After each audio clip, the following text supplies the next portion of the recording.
सुप्पबुद्धं पबुज्जन्ति सदा गौतम सावका एसं दिवाचरतोच निच्चं बुद्धगता सती। जिसकी दिन रात हर समय बुद्ध विषयक स्मृति बनी रहती है, वे गौतम भगवान बुद्ध के श्रावक सदैव भली भांति प्रबुद्ध जागृत बने रहते हैं।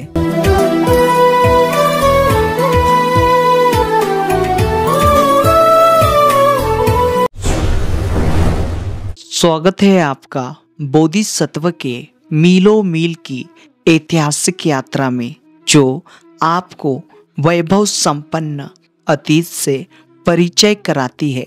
आज हम झारखंड राज्य के हजारीबाग जिले के बरका गांव तहसील के सबसे बड़े कोयले की खदान पकरी बरवा यहाँ के बौद्ध स्मारक के भग्न अवशेष देखने वाले हैं, जो पाल काल के समय के होकर बौद्ध धर्म की वज्रयान शाखा से संबंधित है। यह स्थल कलिंग की ओर जाने वाले प्राचीन व्यापारी मार्ग पर स्थित होने के कारण इस क्षेत्र में ऐसे कई सारे बौद्ध स्मारक आज भी गुमनाम है।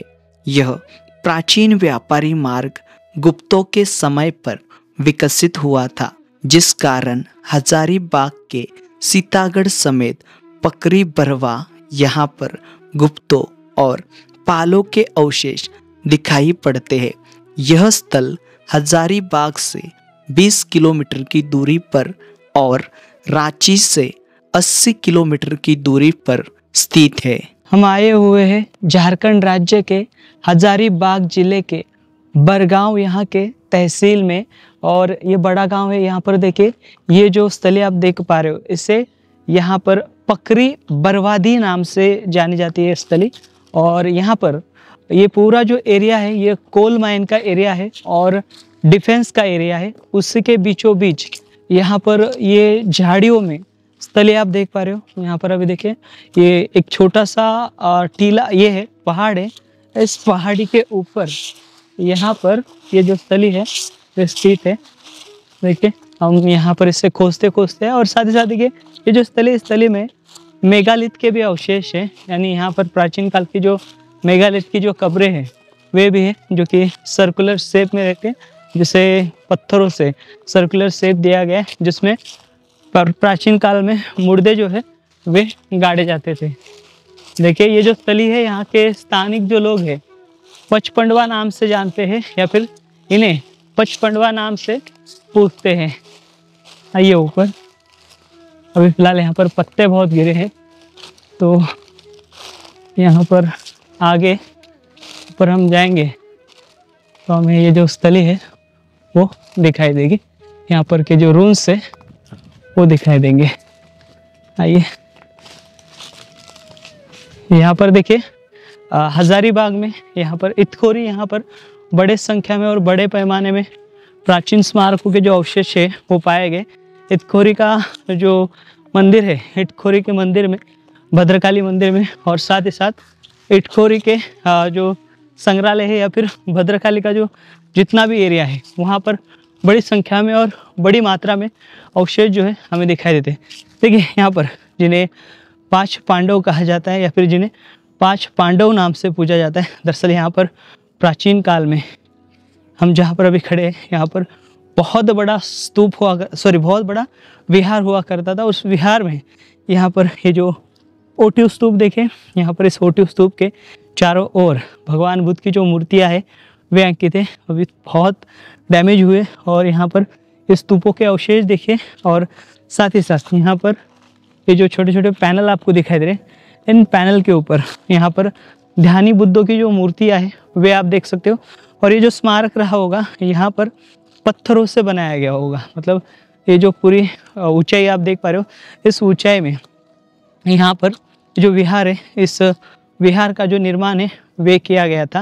यहाँ पर ये जो स्मारक आप देख पा रहे हो, यह पाल काल का स्मारक है। यानी यहाँ पर 9वीं से 10वीं सदी का यह स्मारक है और इसे यहाँ पर बहुत ध्यान में रखकर बनाया गया होगा, या फिर ये जो स्थली है प्राचीन काल में यहाँ पर किसी व्यापारी मार्ग पर या फिर किसी व्यापारी रूट पर रही होगी, जिसके कारण यहाँ पर बौद्ध अवशेष साथ ही साथ मेगालिथ के जो अवशेष है वो दिखाई देते हैं। हालांकि मेगातिल के जो अवशेष है वो बहुत पुराने हैं, लेकिन यहाँ पर ये जो स्तूप रहा होगा यह भी बहुत ही प्राचीनतम रहा होगा। ये पत्थर आप देख पा रहे हो, ये इन्हीं पत्थरों का इस्तेमाल कर यहाँ पर ये स्तूप जो है वे बनवाया गया था और यहाँ पर बड़ी मात्रा में ये जो स्तूप है इसकी हानि हुई है और यहाँ पर कुछ शेष जो ढांचा है वो बचा हुआ है।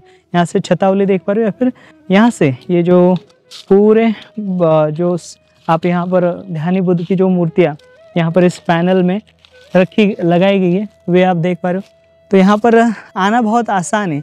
यहाँ से जो कोल माइन वाला एरिया है यहाँ से फर्स्ट क्लास रोड गया है, हाईवे गया है और वहाँ से यहीं से ही एक यहाँ पर बिजली का ये है, मतलब ये एक बिजली घर है। इस बिजली घर के पीछे ये जो क्षेत्र है वे स्थित है जहाँ पर से बिजली जो है यहाँ के आसपास के इलाकों को दी जाती है, वहाँ पर स्थल स्थित है। और यहाँ पर एक ऊंचा ये पहाड़ है। अगर यहाँ पर आप डिफेंस वाले किसी व्यक्ति को पूछोगे कि यहाँ पर ये पचपंडवा कहाँ पर है, तो यहाँ के जो डिफेंस वाले लोग हैं वे बता देते हैं कि यहाँ पर ये पचपांडवा है। देखिए यहाँ पर ऐसे स्थल जो है आज भी लोगों से अनजान है, आज भी लोगों से गुमनाम है। यहाँ पर देखिए ये प्राचीन काल में बहुत बड़ा जो स्मारक है, फिर हमारा जो वैभव है वह रहा था, लेकिन आज इसके शेष बचे कुछ जो अवशेष है वो दिखाई देते हैं। आज भी यह अपने गौरव को इंगित करते हैं। देखिए ये जो क्षेत्र है, मतलब इतखोरी का जो क्षेत्र है, इतखोरी के क्षेत्र में भगवान बुद्ध आने का जिक्र है और इसी रूट पर, इतखोरी वाले रूट पर ही ये जो स्मारक है यानी ये पकरी बरवादी जो है वे ये जो स्थली है ये स्थित है और यहाँ का ये जो स्तूप है या फिर जो स्मारक है वे स्थित है। यहाँ के लोग जो है इन स्मारकों से अनजान है, इन बेजुबान ऐतिहासिक स्मारकों की पहचान उन्हें नहीं है और पूरे देश भर में ऐसे ही चलता आ रहा है। लेकिन यह कब तक चलता रहेगा?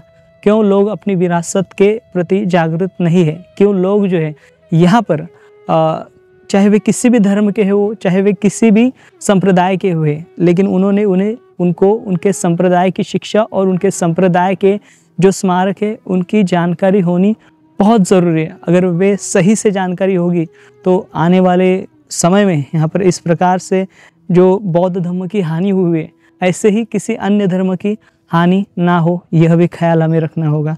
क्योंकि यहाँ पर सारे जो देश के जो धर्म है या फिर सारे जो संप्रदाय हुए वे इसी भूमि के हैं और इसी भूमि के होने के कारण उनका सम्मान करना हमारा दायित्व है। इस देश के नागरिक होने के साथ साथ यह हमारा कर्तव्य बनता है कि हम हमारे पूर्वजों की जो पूंजी है उसका ख्याल रखें। तो साथियों मिलेंगे इसी प्रकार से यहाँ पर इस चैनल के माध्यम से हमने जितने भी ऐसे स्थल दिखा रहे जहाँ पर जा नहीं सकते, रिमोट एरिया हो, जंगल हो या फिर कोई भी इलाका हो, उस इलाके में जाकर हम आपको ये स्मारक दिखा रहे।